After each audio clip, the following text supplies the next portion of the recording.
Hello बच्चे, क्या हाल है? कैसे हो? बढ़िया। चलो, बहुत अच्छा। अब हम लोग क्या करते हैं, सॉलिड स्टेट चैप्टर 1 का लेक्चर नंबर 4 शुरू करेंगे आज। ठीक है। पिछली क्लासेस में हमने क्या सब सीखा था वो आपको याद होगा। एक बार रिकॉल कर लो अपने आप को कि हाँ, सर ने पहले क्लास में इंट्रो दिया था, फिर उसका क्लासिफिकेशन बताया था, फिर क्या कहते हैं कोऑर्डिनेशन नंबर बताया, वॉइड्स के बारे में बताया, वॉइड्स का ओरिएंटेशन बताया। ठीक। इसके बाद अब आगे चलते हैं हम लोग लेसन 4 में। क्या पढ़ना है आज हम लोग का? लेक्चर 4 में क्या पढ़ना है हम लोग को?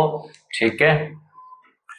तो हम लोग जीरो टू इन्फिनिटी यानी इन्फिनिटी में जीरो टू इन्फिनिटी के लिए आगे बढ़ रहे हैं। किनके साथ? धीरज सर के साथ, यानी जिन्हें प्यार से लोग केमिस्ट्री सर कहते हैं ना।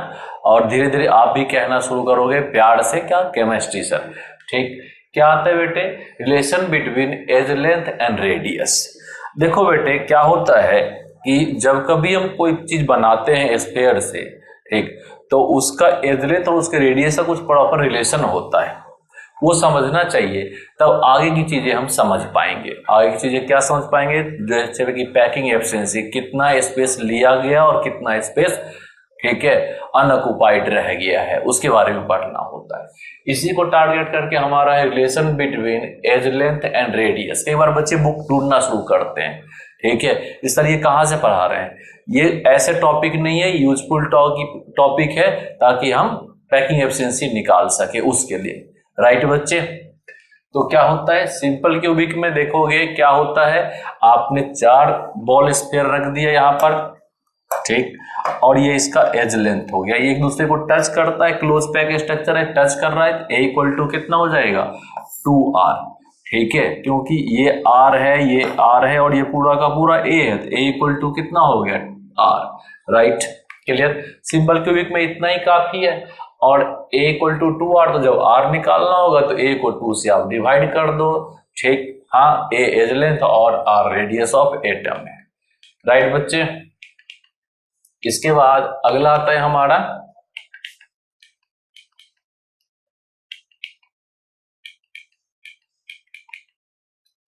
Body centre cubic unit cell में। Body centre cubic unit cell में क्या होता है बेटे, कि जो पार्टिकल होता है एक बॉडी के सेंटर पर होता है और कॉर्नर्स पर होता है। ठीक है, यहाँ पर क्या किया हमने, सिर्फ 2 कॉर्नर पर रखा है और बाकी जगह खाली रखा है, ताकि आपको समझ में आसानी से आ सके। ठीक है। अब देखोगे यहाँ पर क्या होता है कि ये रिलेशन जो है क्या है, फेस डायगोनल है, √2a होगा। ठीक। इसको हम अगर अलग से ड्रॉ कर दें, ये कितना है, ये a है, ये a है, तो ये कितना हो जाएगा? √2a हो जाएगा। ठीक है, ये लेंथ हो गया। अब आपको यहाँ पर नहीं आएगा रिलेशन a और r का, क्यों? पार्टिकल यहाँ पे टच कर ही नहीं रहा होता है, बॉडी के सेंटर से और अपोजिट कॉर्नर को टच कर रहा होता है। ठीक है, ये अपोजिट कॉर्नर हो गया, इसका रेडियस r है, ये अपोजिट रेडियस है। ठीक है, कॉर्नर इस पे, यहाँ रेडियस r है एटम का, और यहाँ पर बॉडी सेंटर वाला क्या हो जाएगा? 2r। तो टोटल ये कितना हो जाएगा? 4r। ठीक है। अब मान लो इस ट्रायंगल में आप देख रहे हो, या यहाँ पर देखो, आप इस फिगर में देखो, यहाँ पर क्या है, ये ए बी और ये सी ट्रायंगल में है, तो आपको यहाँ पर AC निकालना है। ठीक है, हाँ, ये AC निकालना है, और ये BC कितना है? √2a है, और ये कितना है? A है, तो ये कितना आ जाएगा? √3a आ जाएगा। ठीक है, क्लियर? तो इन ट्रायंगल आप कर रहे हो किसमें? A, B और C में। ठीक। AC इक्वल टू कितना हो जाएगा? √3a हो जाएगा। पाइथागोरस थ्योरम लगा लो, ये √2 है, ये a है, ये कितना हो जाएगा? √3a। और अब AC को आप क्या लिख सकते हो? 4r लिख सकते हो ना। AC इक्वल टू कितना हो रहा है? 4r। यहां से देखोगे तो ये r है, ये r है, और ये क्या हो गया? 2r है। तो 4r इक्वल टू कितना हो जाएगा? √3a। हाँ, तब r निकालना है, क्या करोगे? √3a/4 कर दो। ठीक, एज लेंथ दे रखा है, उसको √3/4 से क्या करोगे? मल्टीप्लाई कर दोगे, आपका रेडियस आ जाएगा कि इस रेडियस, ये रेडियस कितना है या ये रेडियस कितना है। राइट? क्लियर? उसके बाद फिर क्या हो गया, अगर a पूछ रहा है तो क्या होगा 4r अपॉन में √3। अगर r दे रखा है और a पूछ रहा है तो आप क्या करोगे, आप r को 4 से मल्टीप्लाई कर दो और 1.73 से डिवाइड कर दो, एज लेंथ आ गया। ये दो रिलेशन आपको ठीक आ सकता है, एनसीईआरटी में डायरेक्ट क्वेश्चन नहीं है मगर आ सकता है कि भाई एज लेंथ इतना है तो आप रेडियस बता दो, रेडियस इतना है तो एज लेंथ बता दो। किसमें, बीसीसी में। सिंपल क्यूबिक तो आपका सिंपल था, 2r होता है। ठीक है, इसके बाद बेटे आगे आता है कहां पर हम लोग का, ये डेरिवेशन मैंने आपको बता ही दिया था। ठीक, फिर भी अगर आप इससे देखना चाहोगे तो यहां पर देख लेना। ठीक है, क्लियर। जैसे कि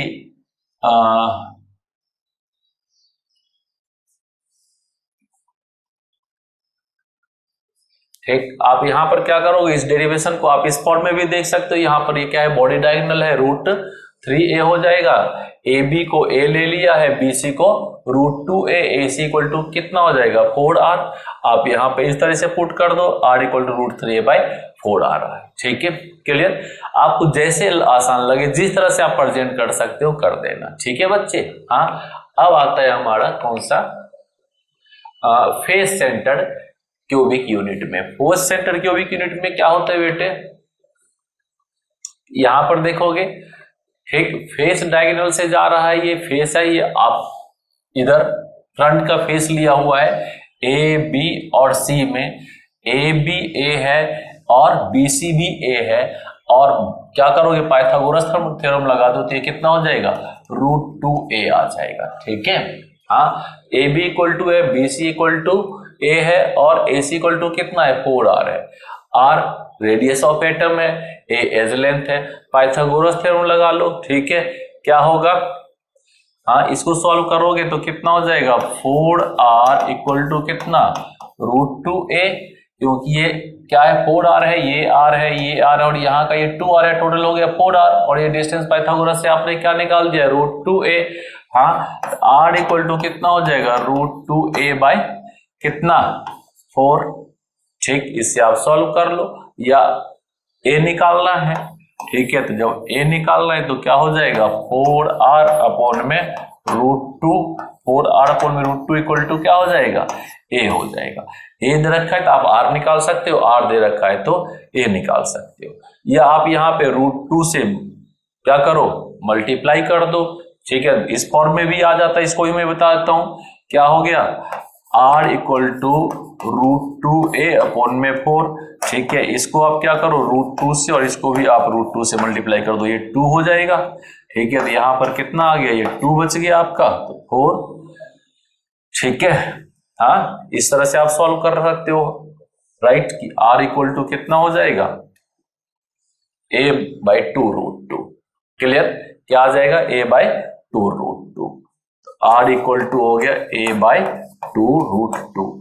आप इससे भी निकाल सकते हो और 4r इक्वल टू √2a/4 से भी निकाल सकते हो, a equal to 4r upon में 2√2 हो जाएगा। जो आपकी रिक्वायरमेंट है, जो भी क्वेश्चन पूछा है, ठीक है, या जो आपके एग्जाम में ऑप्शन में दे रखा है, मोर देन वन ऑप्शन में दे रखा है, तो ये भी सही पॉसिबल है और ये भी पॉसिबल है, तो A and B both are correct हो सकता है, राइट, क्लियर। इसके बाद अगला टॉपिक है, जैसा मैंने कहा, हमें अब क्या निकालना है, पैकिंग फ्रैक्शन निकालना है। जब कभी हम कुछ भी रखते हैं पार्टिकल, मान लो हमने यहाँ पे पार्टिकल रख लिया, ठीक, तो क्या हो जाएगा, ये बीच का स्पेस एम्प्टी रह जाता है। ठीक है, तो इनके इसको क्या कहते हैं हम लोग, पैकिंग फ्रैक्शन कहते हैं। ठीक है, क्लियर। ये एम्प्टी स्पेस का रेशियो है क्या, ठीक, packing efficiency is the percentage of total space filled by the particle. जितना पार्टिकल फिल्ड है और बाकी जो हो गया वो क्या हो गया, फ्री स्पेस हो गया। ठीक, तो पैकिंग एफिशिएंसी का अगर हमें फॉर्मूला पूछता है, फॉर्मूला हो जाता है volume occupied by atoms present in unit cell divided volume of unit cell. Packing efficiency, ठीक, ये फॉर्मूला आपको याद होना चाहिए, हर बार यूज होगा।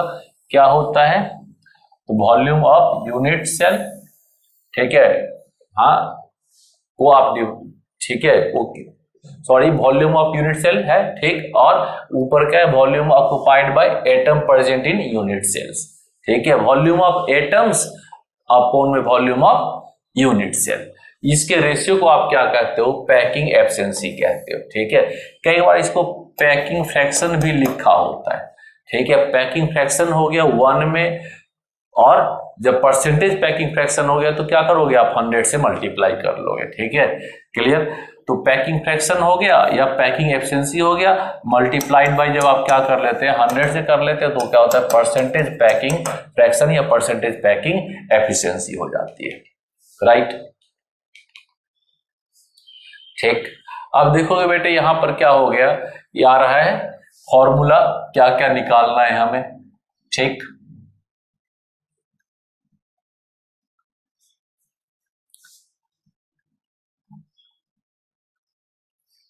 पैकिंग एफिशिएंसी का फॉर्मूला हो गया volume occupied by atom of पर यूनिट सेल्स, ठीक है। तो इसका क्या होता है, आप लिखते हो number of atoms, number of atoms हर बार अलग होगा कि नंबर ऑफ, ठीक है, एटम्स अलग अलग है हर बार, ठीक। और यहां पर आ गया कितना जेड, नंबर ऑफ एटम जिसको आप रैंक भी कहते हो, और वॉल्यूम ऑफ वन एटम यानी 4/3 पाई आर क्यूब, और वॉल्यूम ऑफ यूनिट सेल क्या हो जाएगा V, या क्या हो जाएगा इसको आप A क्यूब भी लिख सकते हो, ठीक, क्लियर। पैकिंग एफिशिएंसी हो गया volume occupied by atoms present in unit cell divided by volume of unit cell, volume of unit cell V लिख लिया या A क्यूब लिख लिए, राइट। अब आगे चलोगे, ठीक है, सिंपल क्यूबिक में, सिंपल क्यूबिक में देखोगे क्या होगा, पैकिंग एफिशिएंसी आपने लिख लिया पहले volume occupied by atom present in unit cell divided by volume of unit cell, ठीक है। ये हर बार ये यूज करना है, मैं बता चुका हूं आपको। अब देखो यहां पर क्या है, पार्टिकल सिर्फ और सिर्फ कहां पर प्रेजेंट है, कॉर्नर पर प्रेजेंट है, पता होगा आपको, ठीक। और आपको क्या क्या यूज करना है, R = A/2, ठीक, और वॉल्यूम इक्वल टू क्या हो जाएगा A क्यूब, मैं पहले ही बता दिया, और Z निकालोगे तो 1 आ जाएगा। Z आप निकाल के बताना चाहते हो तो बता दो 1/8 × 8 होना है, कॉर्नर वाला 1/8 होता है तो इक्वल टू 1 हो गया, ठीक। और A = ठीक है 2R होता है, R = A/2 होता है, ये भी आपको पता है, ठीक। अब देखोगे, ठीक, हमारा क्या हो गया पैकिंग एफिशिएंसी इक्वल टू कितना Z 4/3 पाई R क्यूब अपॉन में V। अब आपको देखो Z की जगह पे क्या पुट करना है, 1 पुट करना है, आप पुट कर लो, ठीक, 1, और 4/3 पाई R क्यूब की जगह पे क्या करोगे A/2 का होल क्यूब अपॉन में क्या चीज A क्यूब, ठीक हो गया। अब आप देखो क्या हो गया आपका A क्यूब से A क्यूब क्या हो गया कैंसिल, ठीक है, ये आपका ये A क्यूब से ये A क्यूब क्या हो जाएगा कैंसिल हो जाएगा, और 4/3 पाई R, और यहां पर कितना हो गया 2 हो गया, इसको आप मल्टीप्लाई कर दिए, ठीक है, क्लियर। तो यहां पर वैल्यू कितना आ जाएगा, A क्यूब से A क्यूब कैंसिल, और यहां से क्या हो जाएगा ये भी कैंसिल हो जाएगा, क्योंकि आपने इसका क्या किया था ऐड कर लिया था। एक बार मैं इसको फिर सॉल्व करके बताता हूं, ये हो गया आपका 4/3 pi into A cube upon में 8 और अपॉन में A क्यूब, राइट।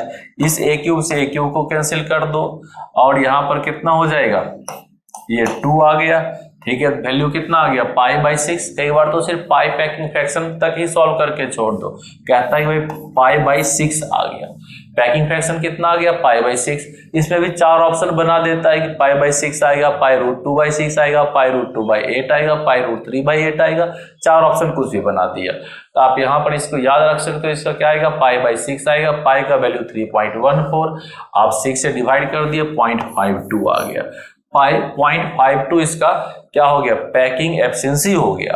और परसेंटेज पैकिंग एफिशिएंसी मैंने क्या बताया था, आप 100 से मल्टीप्लाई कर लीजिए, आप मल्टीप्लाई करो कितना हो जाएगा 52.4% आ गया। अब पूछता है इसमें फ्री स्पेस कितना है, ठीक है, तो फ्री स्पेस अगर आपको पूछ रहा है आप क्या करोगे 100 और माइनस कर दो 52.4%, जो 100 में से बचा हुआ आ गया वैल्यू, ठीक है, ये कितना हो जाएगा आपका 48.6% अप्रोक्स क्या है वैकेंट स्पेस है, क्लियर।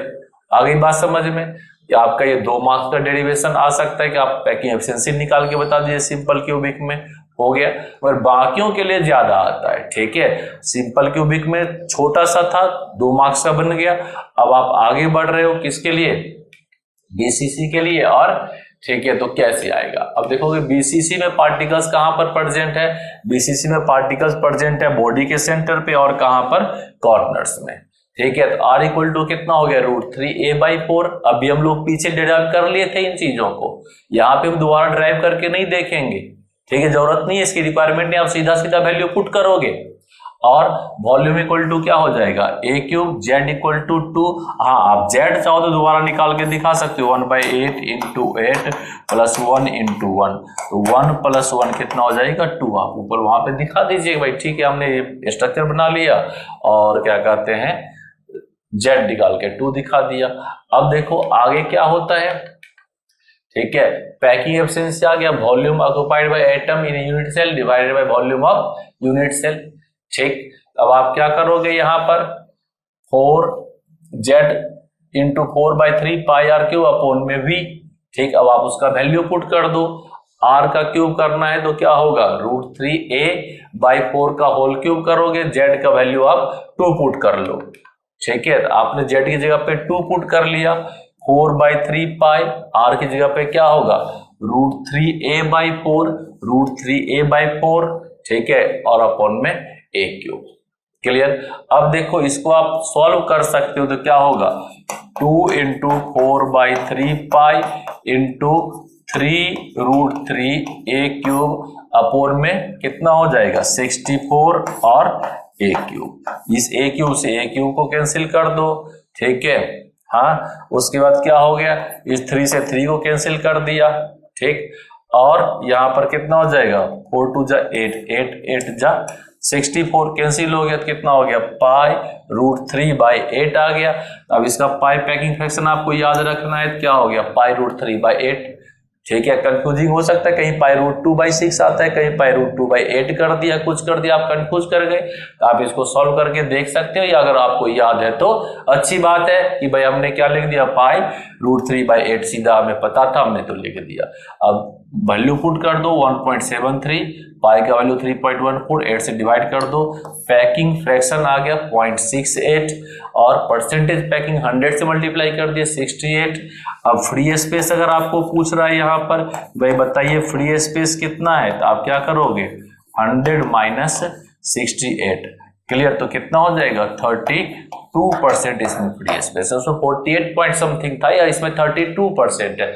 अगर आपको पूछा जाए कि बीसीसी और सिंपल क्यूबिक में ज्यादा एफिशिएंट पैकिंग फ्रैक्शन किसका है, ज्यादा अच्छा पैकिंग फ्रैक्शन किसका है, बीसीसी का है, बॉडी सेंटर्ड क्यूबिक का है, राइट। क्लियर। और इन्हीं में और भी चीजें पूछ सकता है, ठीक है, अगर आपको डेंसिटी दे रखा है, ठीक, तो बाकी चीजें निकालने में कह सकता है पैकिंग एफिशिएंसी क्या होगा, मतलब आपको यहां से पैकिंग एफिशिएंसी देकर रेडियस एज लेंथ का रिलेशन भी पूछ सकता है। अब जैसे अपोजिट चलेगा, आपको पैकिंग एफिशिएंसी दे रखा है और पूछ दिया कि बताओ इसका कौन सा होगा, ठीक है, रैंक कौन सा होगा, तो आप जेड निकालोगे तब आप बता सकते हो कि क्या होगा। बीसीसी 2 है तो बीसीसी होगा, 1 आएगा तो सिंपल क्यूबिक होगा और 4 होगा तो एफसीसी होगा। जब तक आप ये नहीं पता होगा तब तक आप इसको किसी फॉर्म में आएगा कंफ्यूज कर जाओगे। सीबीएसई के लिए बिल्कुल पैकिंग एफिशिएंसी सीधा सीधा डेरिवेशन आता है, मगर जब आगे की आप सोचते हो वहां पर आपको थोड़ा सा आगे सोचना भी पड़ेगा कि और किस तरीके से क्वेश्चन आ सकता है, राइट। उसके बाद ऑब्जेक्टिव क्वेश्चंस हैं, ऑब्जेक्टिव क्वेश्चन में 4 ऑप्शंस वाले पे हैं आपके पास, ठीक, उनके लिए ये पाइप पैकिंग फ्रैक्शन आपको याद होना चाहिए, तो आपका टाइम बचेगा, वहां ड्राइव करोगे तो 1 मिनट, लेकिन डेरिवेशन में कितनी ज्यादा टाइम लग जाएगा आपको, ये तो अच्छी बात नहीं है। तो कुछ कुछ हमारा लर्निंग भी होना चाहिए कि हाँ हम यार लर्न करके चलते हैं, ठीक है। हाँ, थोड़ा सा डाउट रहेगा तो हम सॉल्व करके देख लेंगे, राइट बच्चे। ये हो गया पैकिंग फ्रैक्शन बॉडी सेंटर का। अब किसका निकालना है, एफसीसी का। ये दोनों ही बहुत इंपॉर्टेंट है, बीसीसी का भी और एफसीसी का भी बहुत ज्यादा इंपॉर्टेंट है, ठीक। क्लियर। फिर फॉर्मूला आप आ जाओ लिखो, ठीक, और क्या हो जाएगा volume occupied by atom present in unit cell upon volume of unit cell, ठीक। फिर रिलेशंस जो यूज करना है आपको पहले से पता है, R = A बाय क्या हो जाएगा 2√2, इसको भी यूज कर सकते हो, ठीक है। हाँ, और एक वॉल्यूम = A³ Z = 4, चाहो तो आप Z निकाल दो, मैं तो कहता हूं हर बार बच्चों को Z आप क्या करो निकाल के सॉल्व करके बता दो। क्या हो जाएगा 1/8 इंटू 8 प्लस 1/2 इंटू 6। इनसे टीचर ये देखते हैं कि हाँ बच्चे ने सॉल्व करके बता दिया कि Z4 आया है, उसको पता है ना कि उन्होंने रट रखा है। ठीक है, ये क्या हो जाएगा 1 + 3 = 4 हो गया। अब आपने क्या कर देना है, पहले पैकिंग एफिशिएंसी का फॉर्मूला लिख दिया आपने, उसके बाद क्या लिखा, फॉर्मूला लिख दिया कि भाई वॉल्यूम ऑक्यूपाइड बाय, पर क्या होता है कई बार तो सिर्फ वॉल्यूम ऑक्यूपाइड पूछ लेता है, वैसे वॉल्यूम ऑक्यूपाइड बता दीजिए। जिसको जेड निकालना आता है उसको सॉल्व करके वॉल्यूम ऑक्यूपाइड आप निकाल के दे सकते हो। हाँ ठीक, अब देखो आपको जेड यहां पर पता है, ठीक, उसको पुट कर लो और सॉल्व करो। वॉल्यूम की जगह पे क्या पुट कर सकते हो, ए क्यू पुट कर लो सीधा। ठीक, तो कितना हो जाएगा, आपने जेड की जगह पे 4 रख दिया, 4/3 पाई और a अपोन में क्या हो जाएगा 2√2 का होल क्यूब और क्या चीज अपोन में a क्यूब। ठीक, सॉल्व कर दीजिए आप इसको। ठीक, सॉल्व करोगे तो कितना हो जाएगा, ये सॉल्व करके बताओ तो ये कितना हो गया 4 × 4/3 पाई r, गलत हो गया बेटा, एक बार फिर कर देते हैं 4 × 4/3 पाई, ठीक है, इंटू क्या हो जाएगा a³ अपोन में 8, ठीक है, इसको आप 2 जब 4 2 जा 8, ठीक है, और 8 फिर कितना हो जाएगा 8 2 जा 16 √2 अपोन में क्या हो जाएगा a³ से a³ को कैंसिल कर दो, ठीक है, हाँ, और ये 16 से क्या हो जाएगा 16 4 कैंसिल हो गया, 4 4 जा 16, क्लियर। अब आपका जो वैल्यू आ गया क्या बचा ऊपर पाई और अंदर क्या चीज 3√2, ठीक है, पाई, ठीक है, 3√2 आ गया। इसको आप याद रख सकते हो कि एक बार क्या करते हैं इसको दूसरे फॉर्म में दे देगा और कहेगा ये भी ऑप्शन सही है नहीं है, आप देखोगे यहां पर क्या हो जाएगा π√2/6, π√2/6 भी इसको लिखा जाता है। आपका ये ऑप्शन भी सही है और ये ऑप्शन भी सही है, दोनों चीज आपको ध्यान में रखना है। ठीक, पहले से एक बार किया हुआ रहता है, ध्यान में रहता है, उसमें लगता है यार सर हमने आपने तो सिर्फ ये बताया था, आप तो ये छोड़ के आ गए, आपकी गलती है। भैया आप देख लोगे किस प्रॉपर फ्रैक्शन में लिखता है, प्रॉपर फ्रैक्शन में भी लिख देता है, दोनों में लिख दिया है तो आपका ऑल ऑफ द अबव भी आंसर हो रहा है, right, A and B both भी आंसर हो रहा है। पाई का वैल्यू रखो, सॉल्व करो 0.74, ठीक है, पैकिंग फ्रैक्शन हो गया, परसेंटेज पैकिंग फ्रैक्शन क्या हो गया 74। अब फ्री स्पेस आप निकाल दो, फ्री स्पेस कितना हो जाएगा बच्चे, फ्री स्पेस हो गया 26%, क्लियर। ये हो गया किसका, ये हो गया आपका एफसीसी का। ठीक, अब आता है कि बच्चे पूछते सर ईएफसीसी का नहीं कराया, नहीं कराया, जरूरत नहीं है, इसकी रिक्वायरमेंट नहीं है, आपके सिलेबस में सिर्फ 3 है, ठीक है। और फिर आते कई बार सर एससीपी, आप कहे थे एससीपी का क्या होता है, ठीक है, एससीपी का भी आ जाएगा तो यही आएगा π√2/6, सीधा सीधा याद कर लो, ठीक है, इसका डेरिवेशन करने की जरूरत नहीं है, पूछेगा नहीं। अगर एससीपी, ठीक है, तो आप क्या करते हो प्लस एफसीसी इक्वल टू क्या होता है सीसीपी, क्यूबिक क्लोज पैकिंग कहते हैं। एससीपी और एफसीसी दोनों को क्या कहते हैं, क्यूबिक क्लोज पैकिंग कहते हैं। जब भी क्यूबिक क्लोज पैकिंग का भी पूछेगा तब भी आपका क्या करना, एफसीसी का सॉल्व कर देना, π√2/6 या पाई, ठीक है, 3√2 आ जाएगा आंसर, राइट बच्चे। किसी भी तरीके से आप इसको प्रूव कर सकते हो, सीसीपी आ रहा है तब भी, एफसीसी आ रहा है तब भी, एससीपी आ रहा है, आपको ये चीज याद रखना है। याद रखिए डेरिवेशन में एफसीसी और सीसीपी का ही पूछेगा, एससीपी का नहीं पूछेगा, ठीक। अगर किन्हीं को सीखना है तो हम लोग आगे सिखा देंगे, उन्हें छोड़ेंगे नहीं, बट जिनको सीखना है वो बताएंगे हाँ सर ठीक है एससीपी का अलग से आप डेरिवेशन बता दो, मैं बता दूंगा, राइट, क्लियर। ये हो गया किसका, एफसीसी का पैकिंग फ्रैक्शन। इसके बाद देखोगे बेटे क्या होता है, एक बार हम लोग फिर इसको समराइज कर लेते हैं कि हमने क्या क्या सब सीखा है, ठीक है। जब हम समराइज कर लेंगे तो क्वेश्चंस करने में आसानी रहेगी, यानी हम इस टेबल को लर्न करके चलें तो हमारे लिए फायदेमंद होगा, ठीक। और सिर्फ 3 का ही, किसका, सिंपल क्यूबिक का नंबर ऑफ पार्टिकल कितना हो रहा है 1 हो रहा है, ठीक। कोऑर्डिनेशन नंबर कितना होता है 6 होता है, कोऑर्डिनेशन नंबर भी आप यहाँ पर याद कर लिए, ठीक है। रेडियस का रिलेशन क्या है, ठीक है, तो r इक्वल टू क्या हो जाएगा a/2, ठीक, तो आप यहाँ पर ये याद कर लो r इक्वल टू क्या हो रहा है a/2। ठीक, उसके बाद a का निकालना होगा, ये भी आप कर सॉल्व कर सकते हो, उल्टा कर दिए, a इक्वल टू 2 और 2 से मल्टीप्लाई कर लिए। और एक बना लो पाई पैकिंग फ्रैक्शन, तो यहाँ पर क्या आएगा π/6। ये भी अगर आप याद रखते हो ऑब्जेक्टिव के लिए, मैंने बताया कि अब आपके 20 ऑब्जेक्टिव क्वेश्चन है। ठीक है, या सीधा पूछ लिया आपको फिल इन द ब्लैंक्स कर दो, या 4 ऑप्शन दे दिया, तो आपको ये भी याद रखना है। इसी तरह से बीसीसी में देखो नंबर ऑफ यूनिट पार्टिकल कितना आता है 2, कोऑर्डिनेशन नंबर कितना आ रहा है, कोऑर्डिनेशन नंबर 8 आता है। ठीक, आर का रिलेशन क्या है, आर इक्वल टू कितना होता है √3a/4, तो a इक्वल टू क्या हो जाएगा 4r/√3। ठीक है, पाई पैकिंग फ्रैक्शन 68% है। ठीक है, जिसको आप परसेंटेज पैकिंग फ्रैक्शन भी कह सकते हो, पैकिंग एफिशिएंसी भी कह सकते हो। ठीक है, ये कितना आता है π√3 कितना 8। और फिर क्या आ गया, एफसीसी में नंबर ऑफ एटम कितना हो रहा था 4 हो रहा था, याद है आपको। कोऑर्डिनेशन नंबर कितना होता है 12 होता है। ठीक, क्लियर, कोऑर्डिनेशन नंबर कितना होता है 12 होता है। और रेडियस इसका क्या आएगा r इक्वल टू a/2√2। ठीक है, और a इक्वल टू क्या करोगे 2√2r। ठीक है, इससे आप मल्टीप्लाई कर दिए, ये आंसर आ गया।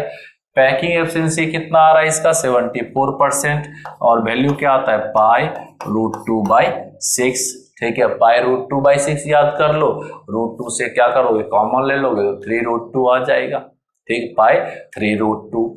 ठीक, ये भी आप याद रख सकते हो। ये अगर आप याद रखते हो, ठीक, तो ऑब्जेक्टिव क्वेश्चंस आपके सॉल्व हो जाएंगे। या फिल इन द ब्लैंक्स में पूछ लिया, या सीधा पूछ लिया पाई पैकिंग फ्रैक्शन क्या होता है, तो आप यहाँ पर इससे फायदे में रहोगे। क्लियर। अगर आगे देखते हैं कि भाई इस पे और क्या एडिशनल क्वेश्चन आ सकता है, अरेंज करने को आ सकता है कि भाई किसका पैकिंग एफिशिएंसी इंक्रीजिंग ऑर्डर में क्या है, तो पैकिंग एफिशिएंसी का इंक्रीजिंग ऑर्डर क्या है। ठीक, तो सबसे पहले सिंपल क्यूबिक है, सिंपल क्यूबिक से ज्यादा किसका है बीसीसी का, बीसीसी से ज्यादा किसका है एफसीसी का। ठीक हो गया। और फिर क्या आ गया, अगर पूछ लिया कि एफसीसी और एससीपी का क्या होता है, तो एफसीसी और क्या होता है एससीपी दोनों का सेम होता है। ये भी आपको पूछ सकता है, ट्रेंड में दे सकता है इंक्रीजिंग डिक्रीजिंग ऑर्डर में। और यहाँ पे भी आपसे गलती होती है भैया, इंक्रीजिंग ऑर्डर का मतलब है कि आप क्या है ज्यादा वाले को सबसे लास्ट में लिखिए और कम वाले को पहले लिखिए। ठीक है, ये हमने आपको लिखा है कौन से ऑर्डर में, इंक्रीजिंग ऑर्डर में। ठीक, उसके बाद डिक्रीजिंग ऑर्डर अगर पूछता है, यानी सबसे ज्यादा वाले को आप पहले लिखिए, पहले है एफसीसी, फिर क्या हो जाएगा उससे कम हो जाएगा कौन सा बीसीसी, और बीसीसी से कम कौन सा हो जाएगा सिंपल क्यूबिक। ये दोनों आंसर कह तो सेम रहा है, मगर आपको एक्सप्लेन करने का तरीका अलग होना चाहिए। अगर पूछता है कि आधे गिलास में क्या है, तो आधे गिलास में पानी है तो बता रहे, एल्कोहल है तो बता रहे, ऑयल है तो बता रहे, आधे में क्या है एयर है वो बता रहे हैं। ठीक, इसी तरह से यहां पर भी है कि पैकिंग फ्रैक्शन अगर असेंडिंग ऑर्डर में पूछ रहा है, इंक्रीजिंग ऑर्डर में पूछ रहा है, तो छोटे से ठीक है बड़े की तरफ बढ़ेंगे, यानी सबसे छोटा सिंपल क्यूबिक सबसे कम पैकिंग फ्रैक्शन है, फिर बीसीसी और फिर एफसीसी है। इसके बाद ठीक, और अगर क्या कहते हैं डिसेंडिंग ऑर्डर में कह रहा है कि डिक्रीजिंग ऑर्डर में पैकिंग फ्रैक्शन लिख दीजिए, ऐसे कंडीशन में आप क्या करोगे, सबसे ज्यादा किसका है एफसीसी का, इसको आपने लिख दिया, फिर किसका हो गया बीसीसी, और सिंपल क्योंकि डिसेंडिंग ऑर्डर में, ये असेंडिंग ऑर्डर में। राइट, क्लियर बच्चे। ये था हमारा कौन सा टॉपिक, पैकिंग एफिशिएंसी का और पैकिंग फ्रैक्शन का। ठीक है, अब देखो बेटे क्या है, आज तक का जो हमारा मुलाकात है, ठीक, ये लेसन 4 तक में आप पीछे की चीजों को रिवाइज करते जाओगे। ठीक है, पीछे की चीजों को आप रिवाइज करोगे, ठीक, तब आगे यूजफुल रहेगा आपके लिए। अगर आप पीछे रिवाइज नहीं करते रहेंगे, डेरिवेशंस नहीं करेंगे, तो आगे आपका काम नहीं सॉल्व हो पाएगा। ठीक, फिर आपको फिर जीरो से शुरू करना पड़ेगा, सर आप इसमें को बताइए, इसको बताइए, इसको बताइए।